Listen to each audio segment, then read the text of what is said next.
Welcome to the DIY Writer Show with the mild-mannered, slightly heroic host, Jeff Bacon. I'm sorry. This is Jeff of the DIY Writer Podcast, and today I have A.A. Warne, also known as Amanda. And I tell you what, we have had a wonderful discussion before we started recording. It's almost felt like donkey's years, but we'll go ahead and describe that term here in just a couple of moments. First of all, Amanda, how are you doing today? Good. Thank you so much for having me. No problem. It's so late in the day there. Yeah. The sun is just rising. Rising. If anybody doesn't know, Amanda is from a different country, Australia. Woohoo! Yes, She's way down under. Yeah. Men at work and all that kind of stuff. A lot of cool things come out of Australia, including your books. You have a couple of them that came out this year. Yeah, thanks. My latest one is The Magic and Fire, which is an anthology featuring 12 other authors. I've got The Reluctant Wizard, came out in September, and that's a children's fantasy. Oh. And last year, just on the tail end of last year, I had another anthology, a Christmas fantasy, a fantasy Christmas. I always get those two mixed up. Christmas fantasy or a fantasy Christmas, either way. It's a fantasy Christmas. Cool. So the anthology is a bunch of short stories. I get that. What about The Reluctant Wizard? What's that all about? So Eli is this kid who wants to save the world, and his world is pretty messed up because you've got the wizards and the warlocks, and they've just been at war for forever, which is really a shame, and the community's suffering. So you've got famine, you've got homelessness, and kids just want to save the world when stuff like that happens. So Eli joins the wizards. He thinks that by joining one side, he can fix the whole world. But when he gets there, he finds out they're just as messed up as the community. So this is like huge, epic, 120,000 words for a children's book, but it's just skimming the surface. What kind of children do you have there in Australia? They're going to read 120,000 words. Holy crud. I know. And I'm like, this book's going to be 30,000. I'll just punch it out in a month. And it just got bigger and bigger and bigger. And then there's a lot of things I took out for the next lot of books. And it skims that surface. It's a very big, in depth. It's like if you ever want kids to read adult fantasy, but it hasn't got the adult themes or like the adult language, then The Reluctant Wizard did. Yeah, that my kids were so upset that they couldn't read my literature because the adult themes. So I was like, okay, I'll write a really easy children's story, and it just blew out of control. And I've learned to realize I can't write little stories. So did you hand them the book and say, good luck, see you in 2 months? Yeah, pretty much. Yeah. And every night they do a chapter or two. The chapters aren't very big. There's just lots of them. And they're saying like, oh my God, I don't know what's going to happen in the next chapter. And I'm like, where are you up to? So it's so good to finally get some feedback from my own kids. It's real eye-opening. I love it. I really do. Do they love it? They do. They said some of the words are a little bit harder, but they are younger than the aimed audience for this book. But they just love how the ideas just shock them. When Eli first goes to the wizard's land, it's called Terra Magica, they have to go into a dream state with the wizard. So the wizards are fast asleep and he doesn't ever wake up. So you have to kind of like go into his dream state. And this wizard's crazy, controls his own world. And he's like, why would I wake up when I've got this whole world? He's in control. And my kids are like, Mum, like, do you write anything normal? I'm like, what? That was a cool idea. I love that idea. And they're just like, if this is the weird part about the wizard land, like what else are you facing? I'm like, just wait till you get further into the story. Just calm down. I'm not going to tell you everything. Oh, yeah. It's magical. You really want to see the magic. So how old are your kids?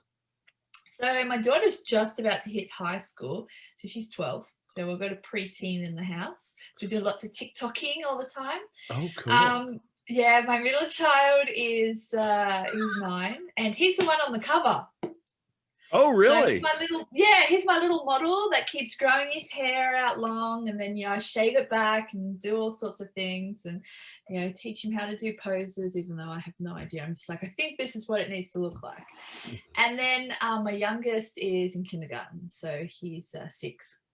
He's just started school. Just started school. Holy cow. Which is fantastic. So I can spread my wings and publish lots of books. No more babies. So just like, okay, it's mom's time. Let's go into writing and publishing. Let's get it done. Yeah. That's a really good plan. Yeah. So I'm kicking them out to school as quick as I possibly can. I wake them up. I'm like, come on. They're like, the bell doesn't go. I'm like, yeah, but you can go early so you can play. Mom's got work to do. Yeah.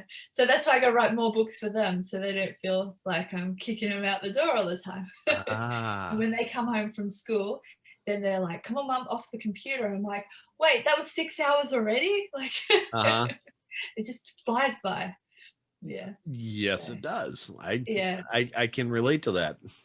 Yeah. So that's why I definitely have to be a writer.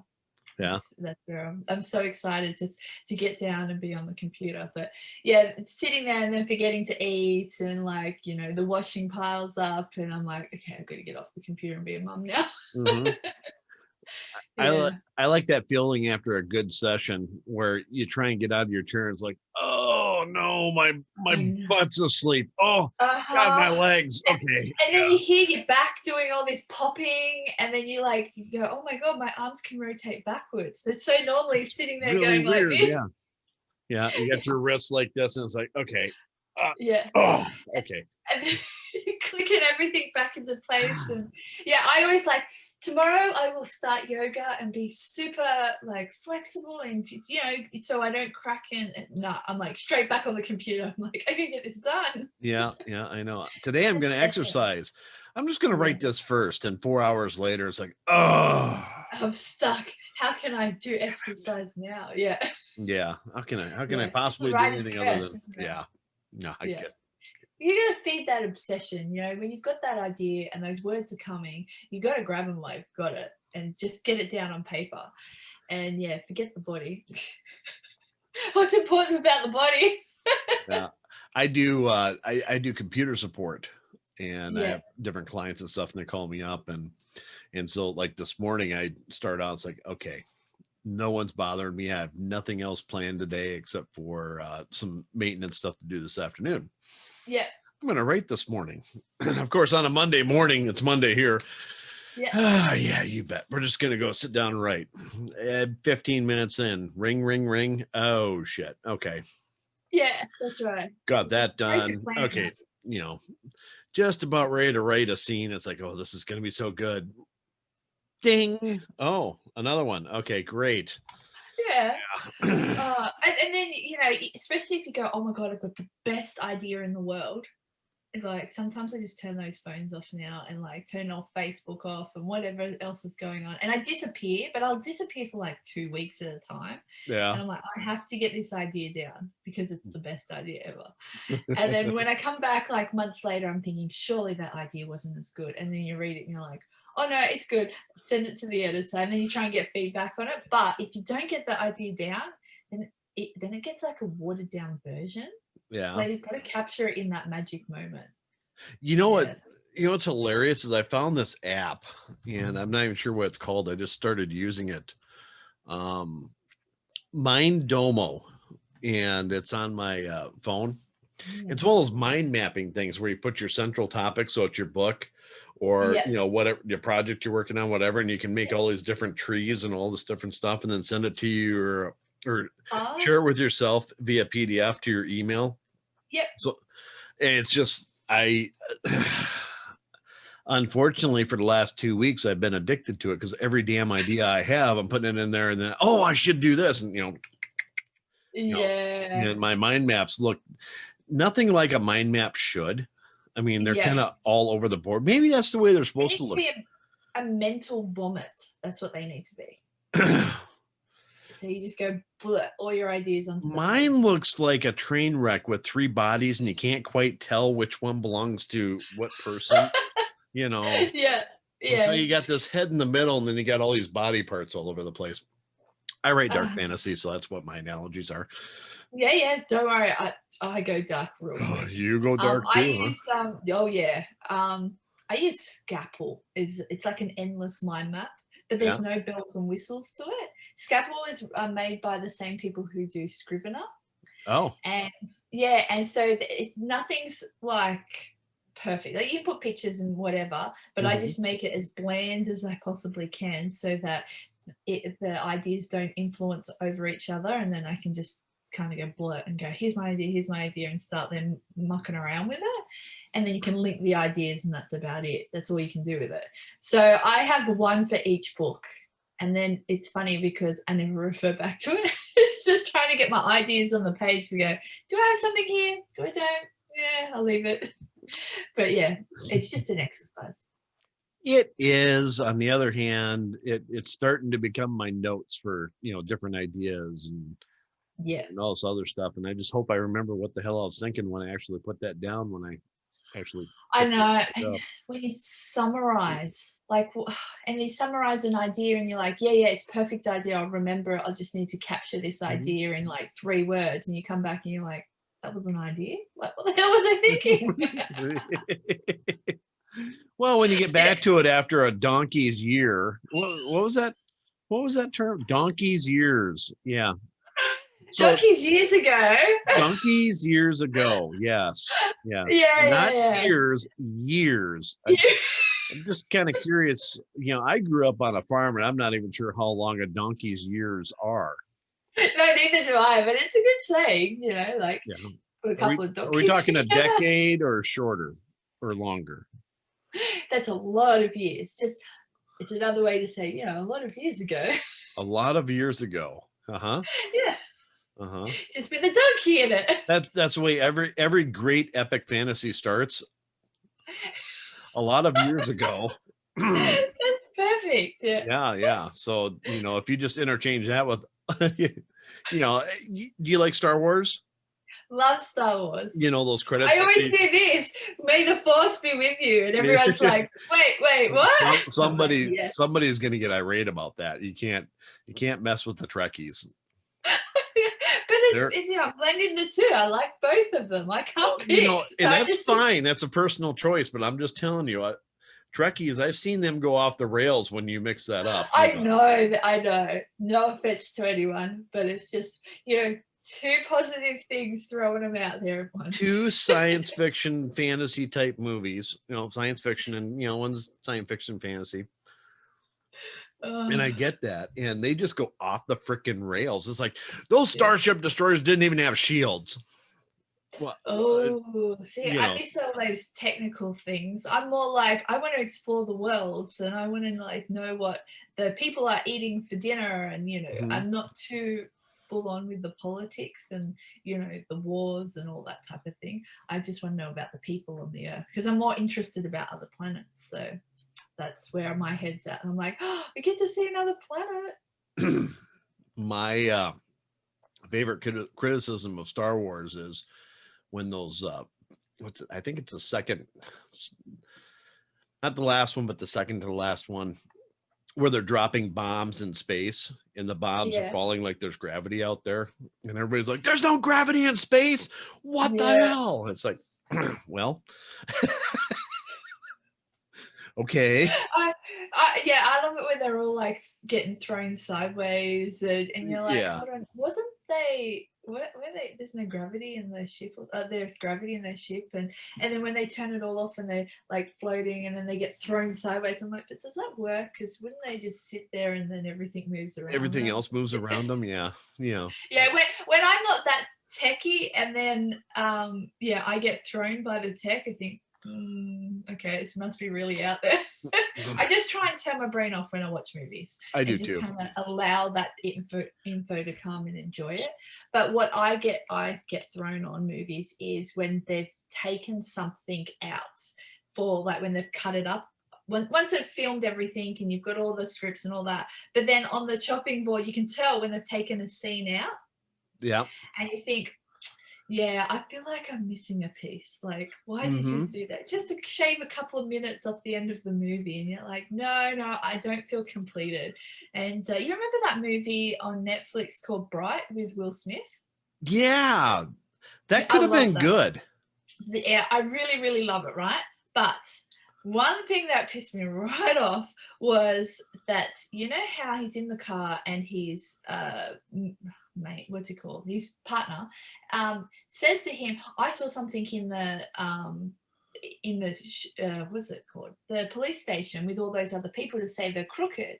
And he goes, "I saw something," and they've taken that scene out to say exactly what it is and why they've come after him. So it all just boiled right down to a race thing. So instead of him saying this goes beyond race, this was actually crooked cops pretending it was a race thing. They took that scene out and then just kept it as a race thing. Oh, Yeah, I could totally feel that, and I'm like, they've taken it out. Like, so instead of undermining racism by keeping it in there, they kept it as a race thing. hmm. Yeah, I felt like that movie, it was good, but it just wasn't like it didn't grab me the whole way. And yeah, maybe that's part of it, is that they did a lot of cuts and edits and stuff like that. It yeah, was I don't know. I didn't love it the way I should have, because that type of movie is right up my alley. yeah.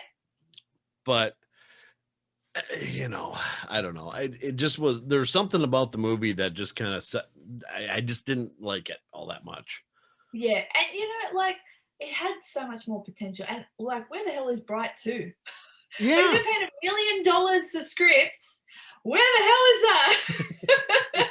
Yeah, and that's what I'm not a fan of Netflix anymore. Like, don't get me wrong, I love the content. I still pay it. I still watch it. But Yeah. what the hell is with them putting on season 1, movie 1, forget season 2, forget, and then they put all this other content, which is crap, and they give that like 8 seasons. like, Yes. like, Sense8 was Well, amazing, and they just gave it 3 seasons. Cut it. Altered Carbon's the one that's really got my butt burning right now. Yep, I that's mean, another 2 one. amazing seasons. Yep, And then you scrap it for what? yeah, yeah, Cupcake challenges, holiday yeah. bake-offs. What the hell were Uh-huh. you thinking? But I know. Travelers was another one. Have you watched that one? Where they yes. come from the future and they take over a person who's just about to die, so they don't interrupt on their body. Yes. Yeah, and I'm like, oh my god, this is really picking up. Like when you have a season that's fantastic, and then they smash it by giving a better season, and then another one, and Mhm. sorry, cancel it. Yeah. Why? I mean, Yeah, I don't know. yeah. I don't know if they're not getting enough viewership on it or what the deal was, but they've canceled quite a few things, and I'm like, why? Yeah, or at the very least, release it to go to another network. Don't Something, hang on to it. Yeah, yeah. But something. there's all these exclusive deals, and then like, well, actually, we're not going to give you the content anymore. It's like it's locking down content. So Somewhat. I mean, and I get it. They want to keep their rights just in case they want to revive it or whatever. And 2020 is a weird year. I yeah, mean, it I get definitely is. that. It's harder to film things. It's harder to do this, that, and the other thing. But on the other hand, don't just kill some of this stuff, because some of this stuff is why I rent, or why I pay the fee to actually go to Netflix. Yep, exactly. I can't even remember the first one we went to for Netflix, but yeah, I mean, we've pretty much watched all of the content. Now, I am a person who only watches 1 hour of TV every night, and I'll put a movie on probably once every week or 2. So I don't watch a lot of content, right? But Yeah. I've watched all of Netflix. So that's telling you something. And Just a minute. I'm going to do some math here. So you only watch 1 hour TV a night, yeah, one movie unless every I'm two sick, weeks, and and yet then you watched all of Netflix. all the good stuff. If I get into an Oh, episode, there's a not the qualifier there. whole Okay. Netflix. All right. And plus, your American Netflix is much bigger than the Australian one. Oh, okay. Well, Yeah, yeah. So we don't have because I'm like, oh, this sounds like a great show. And then my friends would be like, yeah, it's on Netflix. And I'm like searching and searching, check Google, and they're like, oh no, that doesn't go to this one. It goes to another streaming service that I don't pay for. I'm like, all right. Yeah, so I'll give a season 1 episode. If it's good, I'll give it 2 episodes. If I'm not hooked, I'm not wasting my time. Yeah. Move on. I And that's sad. I think I give things a little bit more of a chance than that. Everything Yeah. except for Tiger King, that was horrible. Yeah, but didn't we get addicted? Like, did you get to the end of that one? No, I didn't. I'm like, I was watching it because it's like watching a slow train crash. You know what's gonna happen, but you gotta watch it anyway. I see. We're in America. We have stupid people all over the place doing stuff like that. It's Yeah. not. It's just like, oh look, it's Tuesday night. Okay, it's not anything real great. Yeah, isn't that where the selfie of I'm going to eat this dinner tonight? Look at my dinner. Yeah, I know. And I'm like, I don't get it. Yeah, there's a lot of things like that. All of the damn cooking shows. I don't get. Yeah. Some of them I get, they're kind of entertaining, and some of them are just the most horrific thing I've ever seen. I don't know why, like the one I'm going to pick on is Chopped. Sure. Okay, you have to explain this one. Oh, they give you a basket of shit and say, okay, make something good. Okay. It'd just be like, just crap. You'd look at it at the grocery store and be like, I'm not buying that shit. Yeah. Not at all. How do Okay. you They give you a basket of it and say, prepare that? okay, put it all together and make the octopus lips the center of your dish. And it's like, the hell? This is dessert. What? Okay. And they do some of the weirdest things with it and everything. And then they chop somebody who they don't like. It just, at the end they went Not the food, it's $10,000. the personality. Yeah. I don't know if it's a personality or whatever it is, but it's just, and those judges, they're eating it. And it's like, you got to be thinking in the back of your head, this is the worst shit I've ever eaten in my life. How can you pause? Oh, it had this weird, had this really unique taste to it. And, they're making shit up as they go. And it's just like, how can you eat that? I'd be like, no. Yeah. And I like it how they're food experts. Yeah. I'm an expert in food. I'm like, man, I eat food every day too. Does that make me an expert? Oh, and I love it when you have a panel of judges sitting next to each other. Yep. This is way too salty. And the next one will say, there wasn't enough salt in this. Yeah. How the hell do you win? You can't. And then the next one's going to say, did you put sugar in this because it's really sweet? And it's like, what the hell? Okay, whatever. We had our Master Chef here, which blew up like crazy. Now there's all sorts of versions right around the world. And I think it ran for like 15 years or something. It was crazy. Really? It was 3 judges, and then you had all these people go on. It was just a big cooking. And then they did a kids version, and my kids were watching it, and I'm like that's not real cooking. Like, you're not making pavlovas every night for dinner. No, and they have 1 billion of those on Netflix, but they cut the good stuff. Yeah. We get a lot of the British ones here. So it's like the cake making and it's all these big fancy cake things. And I'm like, no one liked that one because I don't want it to pop up on my feed. Just like the fantasy stuff. Yeah, the problem I have with Brits is that everything they eat is gray.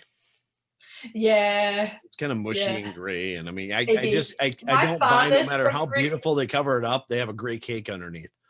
Yeah. Yeah. My father's from Britain, and he just has the weirdest taste. So, like, we eat Vegemite here, which just grosses him out, something terrible. So, naturally, we all eat it every day, but he can't handle that, and he has to have mushy peas from a tin.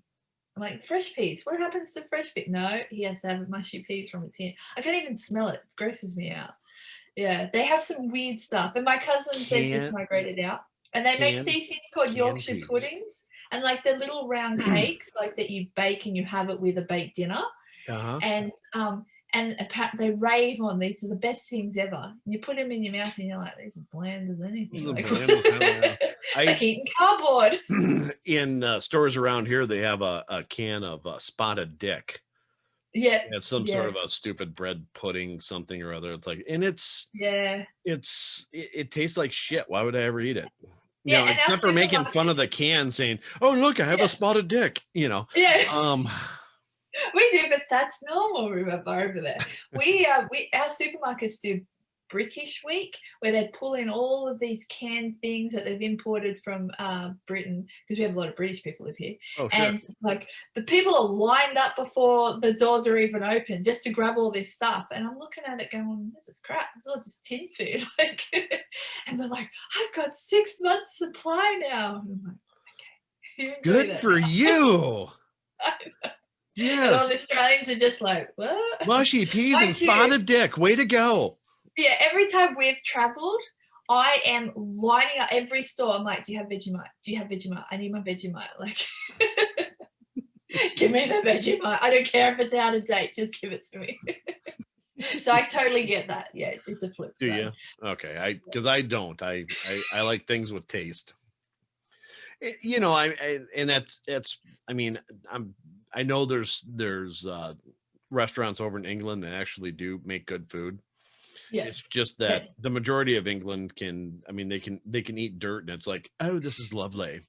Oh, I think it's the whole idea of getting snowed in for too long. You yeah. just got to deal with what you've got. I would really love me some mushy peas and dirt, please. Exactly. And Yeah. some really crappy tea. There you go. All right. I've got a feeling I'm going to get a lot of phone calls from my English cousins after this. I'm sorry. They're going to think, what? Yeah, I'll be.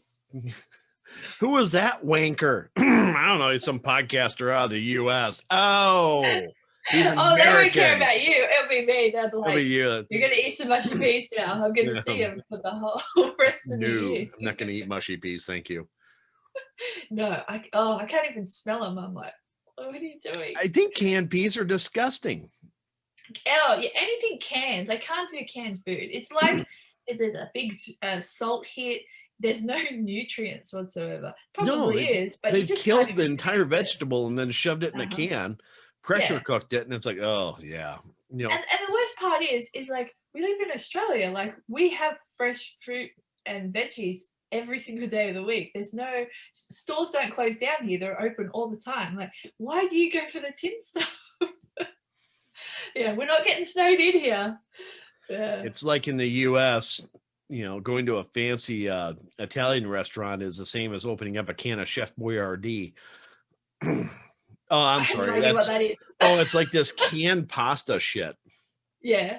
That is the mushiest, crappiest, and it's got like this weird Italian sauce in it, and the meat is you're hoping that it's some sort of red meat in there, but you can't tell, and so you have these puffy little like raviolis that when you cut them open, it looks like, well, I'm not sure what it looks like a meat product kind of. Looks like something that you'd squeeze out of a tube, and it just kind of, something you'd see on Star Trek, actually. The crap that they eat. Yeah. Yeah, exactly. Yeah. I'm just thinking in my head, like, haggis? This is sound like haggis. Yeah, haggis and stuck in a ravioli. That's that. Yeah. Chef Boyardee must have been English. You're right. Yeah. When we travel through Scotland, every supermarket, haggis. I'm like, how can this be a staple meat? Like, seriously. I thought it was a joke. Yeah, but we have hot dogs. Yeah. Yeah. And you supersize everything. Absolutely. Like, everything. It's got to be. Because we went to Florida back in 2000 when the Sydney Olympics were on. My parents decided it was a good idea to leave the country, right? Because we had 2 flights. So we're like, okay, let's go to Disneyland. So while the Olympics were on here, we were in Florida. And we went to McDonald's and we asked for a small meal because it didn't eat that much back then, not now. And then it came out what our large meal is here. So everything was supersized, and it was just like our mind was blown every time we got food. So it ended up being every time we went to a restaurant, my mom, my brother, and I would share a meal because it's just too much food. And we're like, we'll pay extra. We just don't want all this food. Everything was super sized. So we have smaller portions here. That's why you order Happy Meals. Yes. Yes. I think. And then you get a toy. Yeah. Yeah. It's true. It's a souvenir. Just so cool. I know. So you're also a painter. Yeah, I paint on and off. I haven't done as much as I have lately. I'm hoping to get back into it. So what happens is when I'm not as creative with the painting, I renovate. So at the moment, I'm trying to figure out where the structural walls are in my house so I can knock down some walls. So that's my summer project, is to paint the house. So my guess is your husband really likes it when you're creative. Yeah, and we found out we've got a new builder across the road, and I'm like, hey, can you check out where my structural walls are? My husband's like, oh. No. I had him up last night too. We went and picked up some old furniture. We're going to strip some furniture back, and he's like, I've got to get up at 3 o'clock in the morning. What are you doing? Like, I don't ask this much. So if I'm not, pulling the house apart, sometimes I do canvases, very rarely, but generally I paint furniture, just weird things. I like 3D stuff, not flat canvas. But my kids are into canvases at the moment, so I was like, stick with that, because I could just imagine if they turn out like me, we have a full house of crap. The only thing I collect books, yeah. I was looking at your author page on Amazon, and I thought it was pretty cool the way you put your paintings up there. No, that's not my painting. That's my author portrait. No. Yeah, that's me. Well, no, I get that, but I mean, it wasn't a self-portrait? No. So with my covers and my art and my portrait, I commission artists. Yeah. So that guy's called Marco, and he lives in some place in Europe. Can't even remember. And he is, I gave him some photos of me, and he put me into that scenery. So I don't actually release a lot of my art publicly. I used to when I was a lot younger, especially straight out of high school, because I thought, yeah, I'll be an artist. But I just didn't really feel comfortable doing that. And so I work with some really amazing artists, and they love me because I don't commission them exactly what I want. I plant seeds in their minds because I know how their minds work, because it's how I work.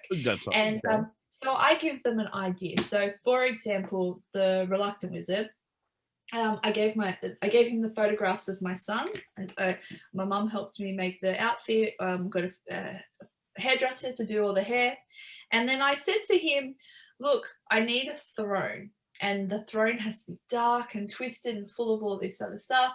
And I used their portfolio to give them references, so they've already got backgrounds. And then he made everything and gave it back to me. Exactly. It's much better than I could have even imagined. So I try and give the artists, so if I look at people's portfolios and go, that's the type of art I love, I'll commission them on something. And then and then that's it. So Bruno's my main artist, and he made Conceal Power. He also made that the Magic Empire. And he's very, very new. He's in his early 20s, so he's quite new to art. And I'm helping him go full-time in art as well. So I just put an idea in his mind. It's like a little seed. And then he says to me, I don't want to speak to you for a couple of days because my mind's just going crazy. And then I'll come back to you with some art when I'm done. But then when I've given him so many ideas and just kind of, when you feel really creative, he'll end up making like 7 or 8 book covers just because he's got too many ideas from my one seed. So it's very good. It's nice to just be able to say, look, this is the basic of idea, and I want you to really lean into what you love as your art, and then you produce something that you love as well. And that's how all of my book covers kind of came to be. That's very cool. Yeah. That's very cool. I'm very visual as well. That's why my author portrait is the way it is, because I hate traditional author photos. They're all the same. So they've all got the same body pose and the same head tilt and the same angle, the same look. And when I went to the Sydney Writers Festival, they gave us this catalogue, and every single page you open up, it's exactly the same photograph of everybody except different face. And I was like, yeah, this is not creatable. I'm like, if that was me, I would be sitting there pulling faces. I would just be upside down. I'd do anything not to be the norm. So that's really funny because we a group of authors that in a group called Indie Fantasy Addicts, we just released a big, huge anthology. It's like 714 pages. A bludgeoning tool. It's huge. Whatever. Yeah. And we created a website for the group. Yep. And we put our author pictures on there, and everybody else is kind of straight, whatever. And mine, I have a bullwhip in my teeth. I'm going, See, that would be me. That would be me. Yeah, I kind of thought the same thing. I'm going to be different and try and stick out. And I'm sure I look, somewhat dumb, but that's okay. I don't mind dumb. Yeah. Look, I think everybody's trying to fall, and I call it the Kardashian curse, is everything has to be perfect. Oh, yeah. And we kind of naturally fall into that curse as a society, like, don't be different, don't do this, don't do, and I'm like, man, I don't do anything.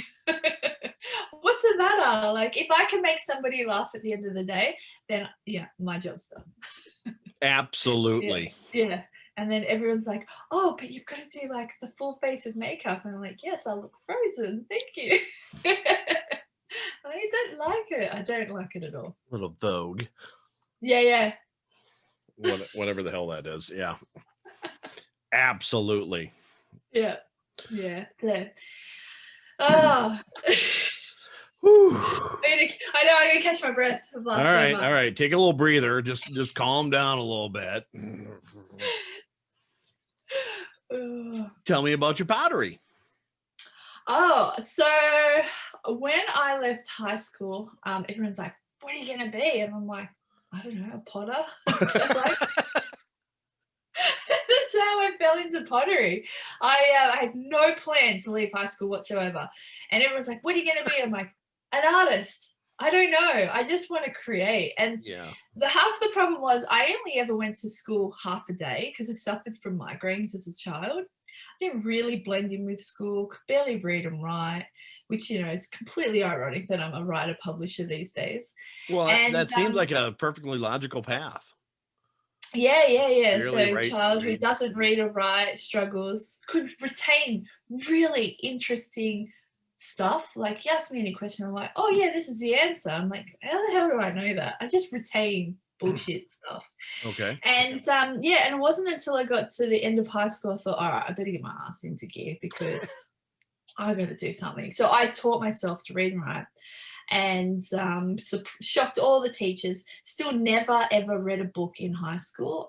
If there was the movie option, I opted into that. So I would come home, have a migraine, try and get rid of that, and then just work on art for the rest of the afternoon and into the night. So I probably had a childhood full of art, and that's how I learned. So I studied pottery. I literally went to, we call it TAFE, you'd call it college. Studied pottery for a few years, worked as a potter, and then I had my first child very young, and that's when I got into books and reading. And because a hyperactive baby and pottery do not go together. No. You got a baby and like you're covered in clay and there's clay up the walls and you're like, I don't even know what day it is. So I put the pottery away, and I only got it out a couple of years ago just to start teaching my kids. And it's so amazing when you haven't touched anything for so long and you sit down and you just start making pots. And I'm like, I'm a terrible teacher for my children because they're like, why is the clay all over the place? And I'm like, I don't know, I just do it. So I make really, really unusual non-functional pieces, like teapots that just don't work, but they look great. platters, like beautiful platters, but you wouldn't eat off them. You put them up for like decorations. Oh, okay. Yeah, so all non-functional stuff. And yeah, I just dabble in them just to kind of like go, you know what, I need to get off the computer. It's storming outside. What can I do? So just make some. So my I have a 20-year-old daughter who's big into art, and she does that, and she actually had a pottery class in high school. Yep. And she made this bird whistle. Okay. It's basically, it has to be in a form of a bird, and Yep. it has to whistle. When you blow into it, it whistles. And so she had this bird that she really, really liked, this picture of this bird, and I'm going to make this bird. And the only place to put the blowpipe was on its ass. That's functional. See, you got to It's be functional. creative. So she brought it home, and it's like, what the hell is this? And it's like, here, let me show you. And she puts her lips up to this bird's ass, whistles. And I love it. Still can't. I every time I see it, I laugh, and I'm just like, oh my God. And so we went to conferences, and the teacher said, yeah, I was trying to convince her to put it on top, put it anywhere else. She said, no, I don't want to ruin the bird, so it has to be here. It's just, you just gotta let her go with it. She knew what she was doing. She knew what she wanted. A memorable piece. Like, how could you forget that? Absolutely. When people come over, it's like, hey, use this whistle. I just want to see your lips on a bird's butthole. It's just, God, it's just hilarious. Oh, it's a conversation piece now, but it is definitely it is. It's something to tell the grandkids. Oh. Yeah, and the funny thing was, I really struggled with the whole institution of school, like learning pottery at school, and I just could not grasp what they were trying to teach. And to this day, I still, when I go to do when I went to uni to study literature, my the doctors who taught us, they would pull me aside and go, okay, this is the assignment. This is where you started. You went all the way around the assignment. He goes, but it was so good. You understood the concepts. You did all this. He goes, I have to give you a high distinction anyway, but he goes, I just want to let you know, you don't work in the box. I said, yeah, I know.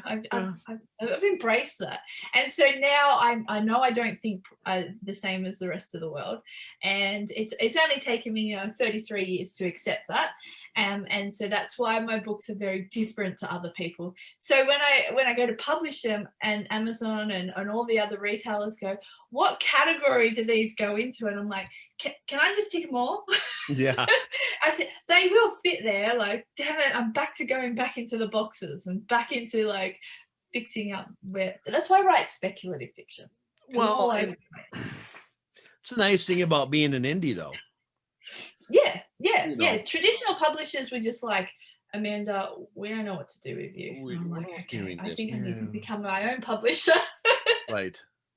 We can't possibly find a way to market your book, so I'm sorry, we must reject you. Fine, screw it, I'll do it myself. Oh, look. That's exactly right. So now I kind of, it's not like I'm teasing. I feel like I'm teasing. So in the Fantasy Christmas, that was last year's anthology, I wrote a story about Frankenstein's Santa Claus. So it was 3 little elves accidentally kill Santa. And then they think it's a good idea to use their magical powers and bring him back to life. But, there's some technicalities wrong with that. And he doesn't quite come back. His body does, but his soul has already moved on to the new Santa. Uh-huh. So yeah, he walks around, and instead of giving Christmas cheer, he's terrorizing people.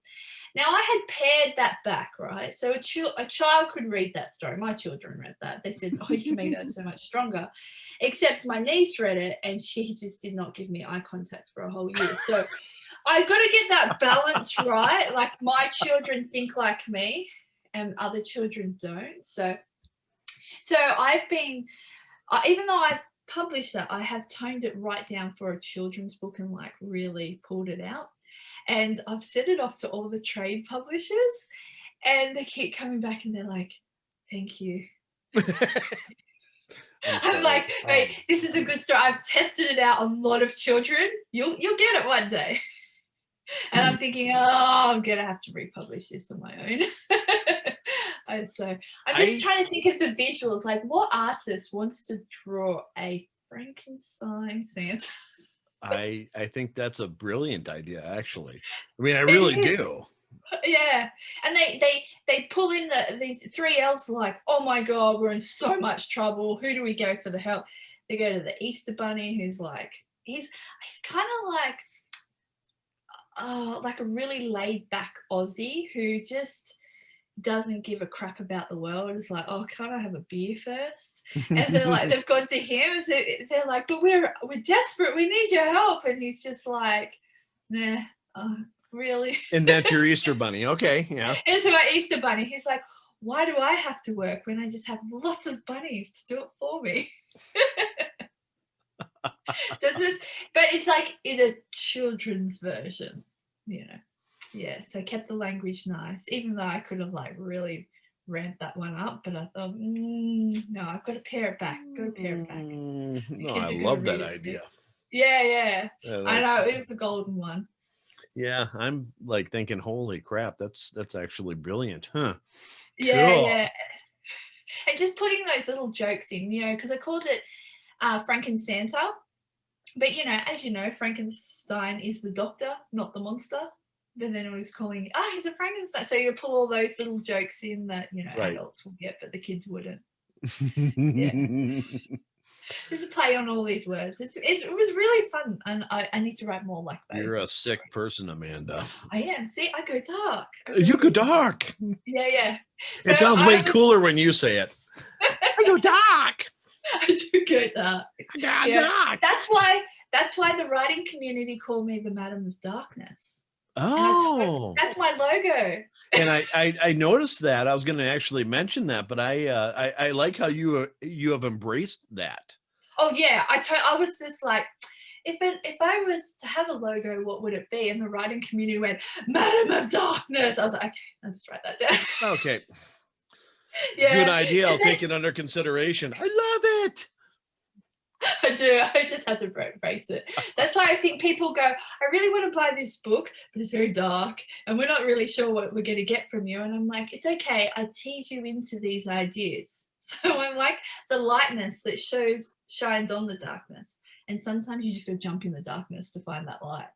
Oh. So yeah, I work as a structural editor as well. So I help writers and I mentor them and that. I help writers get to the best possible book that they can get and know their own story. Because sometimes we write stories and it's a bit like, and we've just lost a few plot holes or whatever. So I help them find their best story. And I can't help but go, you know, I've kind of got an idea for you.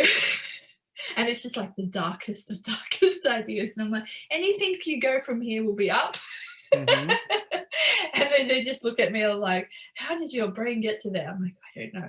Just embrace it. Just let your mind go wherever it needs to go. I've got a project I'm working on right now that started off as a steampunk. Yep. And completely YA. And I've just finished the first draft of one of the novelettes. They're just short little, you know, like novels, a series of novelettes. And it's like, this isn't steampunk anymore. This isn't YA. This isn't, okay. This went a little, this is going a little dark.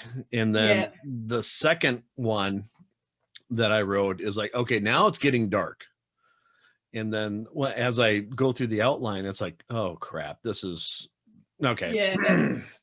Yeah. So do you write with an outline or do you just kind of let it flow to see where it goes? I let it flow. So I write an outline. Yeah. And then I do my very best because I desperately want to be a plotter. And then I pants the hell out of it. And then by the time I get done, that outline is someplace over there in that shelf. Yeah. And it's a totally different book. So I just keep those ideas because at some point in time, I'll write those really nice books. Yeah. Maybe. No, probably not. So you're more of a pantser. That's okay. I am absolutely a pantser. And then I just kind of look at it and go, oh, okay. That went. So My co-writer and I, we're totally different. I'm the plotter and she's the pantser. Okay. And we will plot verbally together. We get all our ideas and then I'll go away and plot the whole book. And then as we're writing it together, and I go first to then kind of like make sure I hit all those plot points that we've talking about. Then she pants and then she'll change directions. And I'm like, the domino effect that happens. I'm like, what are you doing? And she goes, but then it's so brilliant, her idea. So then I have to then follow that domino and weave it into what we've already got. Mm-hmm. And that's why our books start very simple and they're so complicated by the ending. We have to kind of like pull all of that ending into book 2, start simple again, and then it gets all complicated. So we go through about 6 rewrites to just kind of get both of our different techniques down. Yeah, so the plotting and the pantsing, it's just... But it works. In a way, It's a yin and a yang. Yeah, it does. And it clicks together perfectly. And you can't tell who wrote what because we write over each other. Okay. And which I know is a bit weird. But then, yeah, we just continuously write over each other until both of us can't change the story any longer. And then we throw it off to the editor. So we, that's how we kind of work. But all my other books, I plot. And I cannot write a book without the cover first because I'm so visual. Oh, really? So the cover's made while I'm plotting. And then once I've got the plot done, then I have to have a cover or I won't write the book. So I've got 1 million plots written. And until I find that cover, I don't put time into that book. No kidding. I know. Yeah, so I have no idea how I would work with a trade publisher because I have to have that whole, okay, once the cover's there, I'm like, now I know what voice I need to apply. I've got the color scheme. Boom, I can go in now. Yeah. Huh. Yeah. Don't worry about titles. I don't care about titles. Titles I'm terrible at. Most of my titles come from other people. Yeah. I go, hey, this is what the story's about. Give me a title. And that's what Heavy Dirty Soul, my first book. That was a song title. Okay. Yeah, so that was a 21 Pilot song title. It pops up on the television. I'm like, what's that song? And I had to replay it like 7 times. And when I heard what it was, and then I was like, oh my God, that's perfect. But that was the only book I wrote without a title. Yeah. And so I got about 3/4 through, and when I heard the song, that was it. So yeah, I'm terrible with titles. I find it really interesting that you have to have the cover first before you actually write the book. Yeah. Yeah. Most people usually write the book and it's like, what cover would depict this the best? Oh no, Yeah. no, you're exactly opposite. I am. I don't work the same as anyone else. You just keep on busting that box up and just keep on circling it. Yep. Okay. I know. And it's like I've got a series which will come out in 2022, and I don't know if I've got the file on hand. Actually, I do. So this is like if you can't see it, it's called Seventh Civilization, and each one of those tabs is 10 books. It's a 10 book series. 280 books all up, and so it's all like really dense research, and I'm like, I have to, like, I've already planned all these books. I've got to write them. This is my lifetime series that I've been kind of preparing for, and I'm like, okay, I have to do something with these covers. Like, I can't write without a cover, so I've employed 3 artists to work on the covers, because I've got one artist who can do one thing, one artist can do the other, and then they'll all come together and click and make a cover. So I was just having to kind of like brainstorm and get them onto the same thing, because, you know, I don't work differently. The covers that I'm planning are nothing like on the market. Absolutely going to kill me financially. So buy my books. These poor artists have to eat too. But she has 3 kids, people. Buy her books. 280 books, and I'll start in 2022. Don't make her dad feed her kids, because it'll be mushy peas and spotted dick. It'll be horrible. Exactly. It's every time they invite us over dinner, and I'm like, "Yeah, what are you feeding us before I say yes?" Yeah. So, and that's the best thing about working with artists is that, once they're all on board, they know how my brain works, which is different. And I give them really long, like time frames to say, okay, let's plan this idea, let it mesh. Here's a due date, and it's generally like 8 months in advance. Wow. Once they've given me something, and then I'll start writing. And just to kind of get like 10 years worth of research into books is just going to be exciting. So I'm really, really looking forward to I've that seen one. those color tabs in stores. I've always wondered what they're used for. Really? So this is just because most of my research is on the computer because, but yeah, I just like each book, and then it's just kind of like whatever I need to get down. And then if I'm at the library, I'm finding books and thinking, do I need this? Do I need this? It's just like my reference folder. So it's just so I've got something on hand. Wow. If I kept all that on my phone, I'd lose my phone. I smash phones quite often. Very terrible. And then like you have like those. It's funny. I would have guessed that. Yeah, I always break the phone and never drop the books. Like got my priorities right. See, it brings up a question that's been kind of bouncing in my mind. How many times have you closed up a wall and heard your phone ring? Yeah, so no. Okay. No. So I don't close walls, I open them. You open them, okay. I'm like, I have an open plan living now. But I'm in a 2-story house, so I always have to go, can this wall come out or can it be expanded? My husband's just like, just stop with the impossible. Do the easy stuff for once. Easy? Is there such a thing? Yeah, and then somebody will come in and say, yeah, we can get rid of that wall. All you have to do is jack up this floor a little bit, put an I-beam right there, and then it'll just be a little, like a 12-inch overhang, and we'll bury it up in the ceiling. And you're like, good, yeah, that works. And your husband's going, oh, shit. Yeah, and my husband's like, I think that's a structural. We need to, like, get a builder in. And I'm like, no, we're just going to build it just to clarify we're doing the right thing. Mm-hmm. It's just like, no. No. My kids are like, oh my God, school holidays coming up. What's mom going to do now? I'm like, it's just, go with it. Do we have to go to school covered in plaster again? Can we just... Yeah, definitely. Or the paint or, and I've done that a few times. I've gone out of the house and I'm like, oh, no. Quick, go get changed. What am I doing? I gotta act normal in society. Oh, yes. High society in Australia, yes. Yeah, we all walk around in jeans and we call them thongs, but you call them flip-flops or... Oh, okay. I wasn't quite sure where you're going with that. Yeah. Our thongs on our feet with jeans. Because here thongs are something different. Yeah, I know. That's why I had to quickly clarify that one. I'm like, I wonder where this show's going next.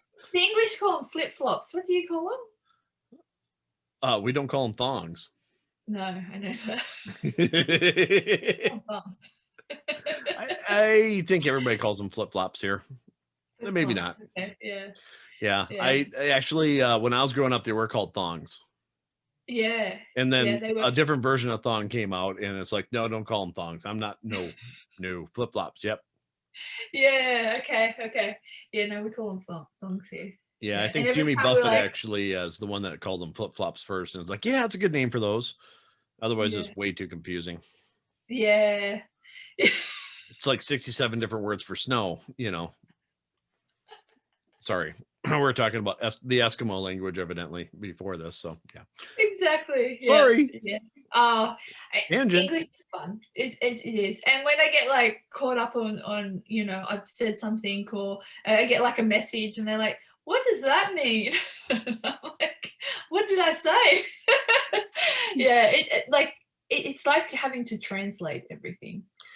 Yeah. I have no idea why, because donkey's years and all the other terms you've been using in this conversation. I'm totally with it. Yep. Yeah. Oh, and then she had the audacity to tell me in Australia we use slang. No kidding.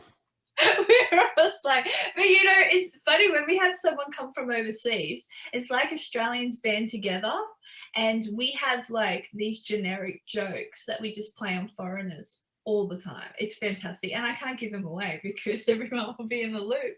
But we just put that real thick Australian accent on and we're like, yeah, you've got to be really careful about this animal and that animal.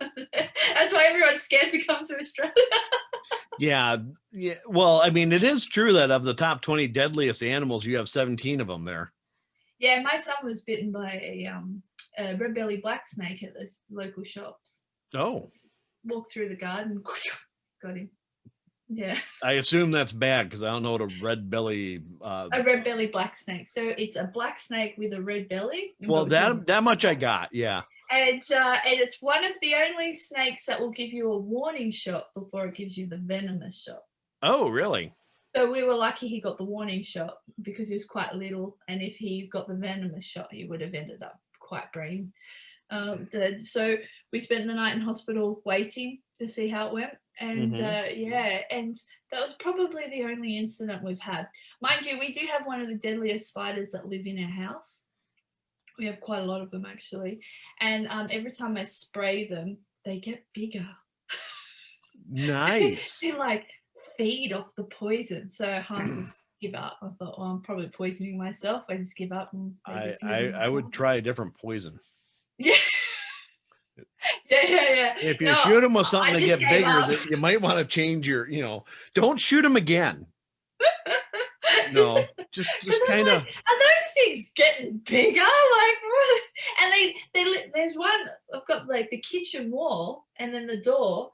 And when you open the door, it like pops out every time I open the kitchen door. Yeah. Like, that guy's gonna get me. He's gonna get me one day. So naturally, you spray it with the spider growth hormone, and that's what it's poison. Like. Yeah, and you let those bombs off, those house bombs, and all the cockroaches and things, all the other little insects die, but those little spiders, and they're black with a red tip, funny enough, and they just get bigger and bigger and bigger. It's amazing. I would use something else. I would use something that would actually kill them. Yes. If you want a hell of a remodeling project, just light your house on fire, kill the damn spiders, and then rebuild. Well, funny enough, one of my authors in America sent me a photograph of I think it was a little redback spider eating a mouse or something, and it was on CNN and all this stuff, and they're like, I can't believe how big your spiders are. I'm thinking a redback spider is like that big. It's tiny, but on CNN they had blown it up. It must have been a big joke that they took for serious, and it's like trying to eat this bloody freaking mouse. But the problem was it was a really bad Photoshop thing, and we're all like, that's not even real. And all the Americans, all the comments are just blowing up. I can't believe it. People live in Australia. It's disgusting. I'm like, no. So yeah. So I think what you guys get with the spiders and stuff, it's probably is a little bit blown out of proportion. And then when you guys come here, we have our generic jokes just to kind of like torment you. And it doesn't matter where you go. If you hop in a taxi, they're like, be careful of this. And you get out there and they're like, oh, where are you from? And then we just like tease all the foreigners. I don't know why we do that. It's like our default. Kind of, yeah. Yeah. It's great for the tourism industry, I suppose. Oh, yeah. We're all very friendly and approachable. We don't have guns here either, so we're safe. Just watch out for our wildlife.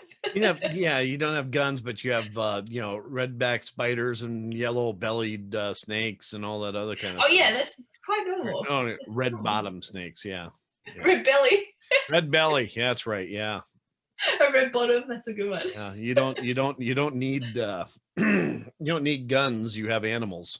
Yeah, that's right. Yeah, and evidently just go into somebody's hotel room if they have a little spider and just spray them. All of a sudden they have, this gargantuan, something out of a horror movie. Yeah. It is a bit like a horror movie, especially if you're going bushwalking in the middle of summer, because that's when they're really aggro and they're right there and you can hear them rustling in the leaves and things. That's when you kind of go, I probably shouldn't go bushwalking today. I'll wait for the winter months. The winter months. Yeah, our version of winter, which is probably your summer. What's your version of winter look like?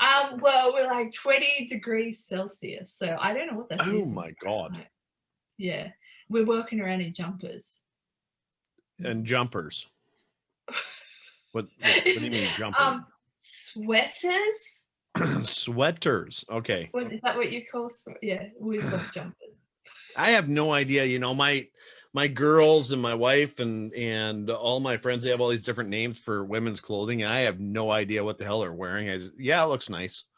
That's a unisex name. Yeah, like a jumper. Like a jumper, okay. Put it over like a hoodie. A hoodie. A hoodie. Okay, got it. I'm trying to think. What do you call a jumper? A hoodie. A guy on a building. I don't know. Yeah.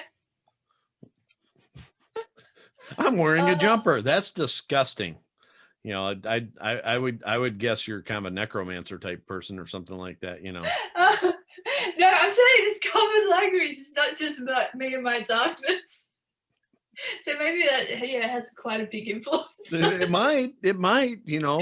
Yeah. It's probably why I'm Australian and not American. It was a natural occurrence. I had to turn up here. It was destiny. Exactly. Very cool. Well, we're coming up. Actually, I think we passed an hour, but that's cool. Do you have anything you want to tell your readers about what's coming up, what's happening, what's going down, anything else? Or watch out for a fantasy Christmas. We're gonna do a big Christmas promo for that one this year, which is being released after Christmas, right? No, that one was released last year. Oh, okay. But we've got some big specials coming up over Christmas, just because it's Christmas. The Magic and Fire is doing really, really well at the moment, so we're pretty excited for that one to come out. Next year, I've got quite a few books I'm planning. Reluctant Wizard 2 will be out. Concealed Power 2 will be out. And then I've got a new series that I'm going to kind of get out there. So that's with the editor at the moment. No publishing dates for next year. I'm going to wing it. And I think because I buckled myself down too much this year. And so next year it'll be like, hey, book's coming, it's coming. So I'll give people about 4 weeks notice and then throw them out there. So they are coming a lot quicker. I am planning for 8 books this year, next year, 2021. Whether I hit that or not sure. And then straight into 7th Civilization 2022. Cool. Yeah. So you're like booking it. Yeah, thank you. Yeah. See, that's what happens when you get to send the kids off to school. Mommy gets to spread her wings.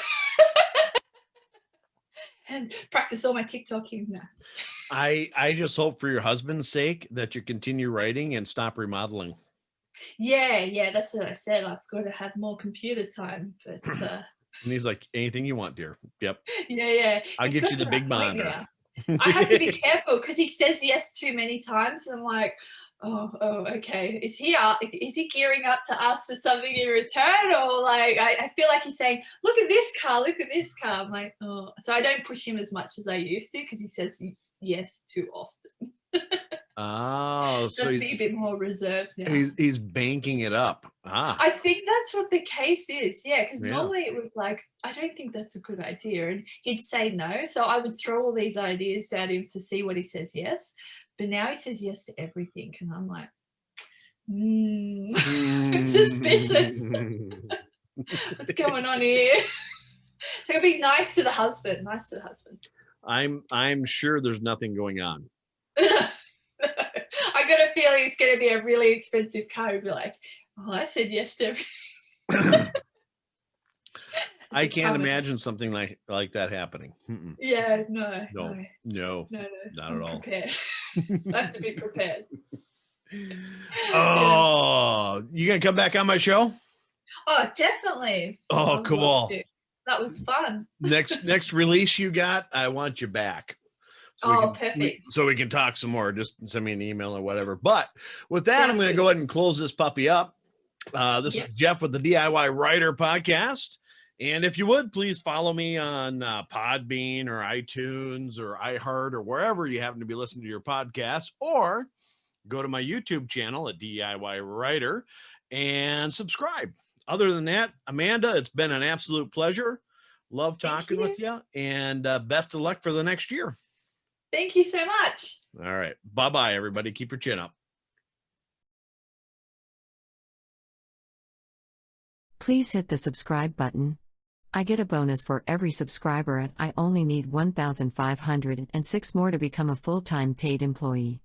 Help me, please.